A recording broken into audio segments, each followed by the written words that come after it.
ಇಂದಿನಿಂದ ಲಾಲ್ಬಾಗ್ನಲ್ಲಿ ಫಲಪುಷ್ಪ ಪ್ರದರ್ಶನ. ಸ್ವಾತಂತ್ರ್ಯ ದಿನಾಚರಣೆ ಪ್ರಯುಕ್ತ 12 ದಿನ ಫಲಪುಷ್ಪ ಪ್ರದರ್ಶನ.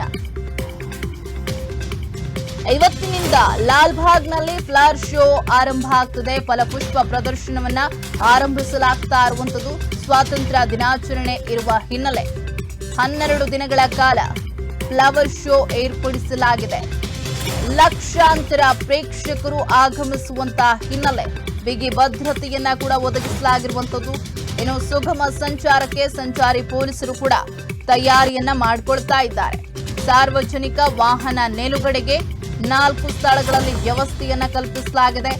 ಬಿಎಂಟಿಸಿ ಮೆಟ್ರೋ ಕ್ಯಾಬ್ ಅನ್ನ ಬಳಸುವಂತೆ ಅಧಿಕಾರಿಗಳು ಮನವಿಯನ್ನ ಮಾಡ್ತಾ ಇರುವಂತದ್ದು. ಯಾಕಂತ ಹೇಳಿದ್ರೆ ಅಲ್ಲಿ ಬಂದು ಎಲ್ಲರೂ ಕೂಡ ಪಾರ್ಕ್ ಮಾಡಬೇಕು ಗಾಡಿಗಳನ್ನ ಅಂತ ಹೇಳಿದ್ರೆ ಬಹುಶಃ ಅದು ಕಷ್ಟ ಸಾಧ್ಯ. ಹೀಗಾಗಿ ಎಲ್ಲರಲ್ಲೂ ಕೂಡ ನೀವು ಪಬ್ಲಿಕ್ ವೆಹಿಕಲ್ ಗಳನ್ನ ಯೂಸ್ ಮಾಡಿ ಅನ್ನುವಂತಹ ಮನವಿಯನ್ನ ಮಾಡಲಾಗ್ತದೆ.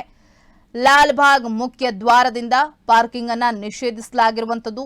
ನಿಮ್ಹಾನ್ಸ್ ರಸ್ತೆಯ 2 ಬದಿಯಲ್ಲಿ ಪಾರ್ಕಿಂಗ್ ಅನ್ನ ನಿಷೇಧ ಮಾಡಲಾಗಿದೆ. ಅಲ್ಲಿ ಜನರಿಗೆ ತೊಂದರೆ ಆಗಬಾರದು.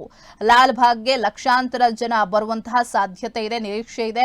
ಹೀಗಾಗಿ ಬಂದವರೆಲ್ಲರೂ ಕೂಡ ಓನ್ ವೆಹಿಕಲ್ಸ್ ನಲ್ಲಿ ಬಂದು ಅಲ್ಲಿ ಪಾರ್ಕ್ ಮಾಡಿದ್ರು ಅಂತ ಹೇಳಿದ್ರೆ ಅದು ಸಾರ್ವಜನಿಕರಿಗೆ ಕಿರಿಕಿರಿ ಉಂಟಾಗತ್ತೆ. ಇದೇ ಕಾರಣಕ್ಕೆ ನೀವು ಪಬ್ಲಿಕ್ ವೆಹಿಕಲ್ ಗಳನ್ನ ಯೂಸ್ ಮಾಡಿ, ಪಬ್ಲಿಕ್ ಟ್ರಾನ್ಸ್ಪೋರ್ಟ್ ಅನ್ನ ಯೂಸ್ ಮಾಡಿ ಅಂತ ಹೇಳಿ ಮನವಿಯನ್ನ ಮಾಡಲಾಗ್ತಿರುವಂತದ್ದು.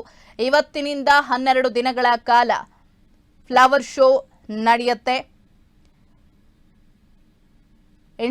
ಇಂಡಿಪೆಂಡೆನ್ಸ್ ಡೇ ಪ್ರಯುಕ್ತ ನಡೀತಾ ಇರುವಂತಹ ಈ ಒಂದು ಫ್ಲವರ್ ಶೋನಲ್ಲಿ ಈ ಬಾರಿ ಯಾವ ರೀತಿ ಯಾವ ಕಾನ್ಸೆಪ್ಟ್ ನಲ್ಲಿ ಫ್ಲವರ್ ಶೋ ಮಾಡಲಾಗತ್ತೆ ಅನ್ನೋದು ಇವತ್ತು ರಿವೀಲ್ ಆಗತ್ತೆ. ಅದಕ್ಕಾಗಿ ಲಕ್ಷಾಂತರ ಮಂದಿ ಕಾಯ್ತಾ ಇರ್ತಾರೆ.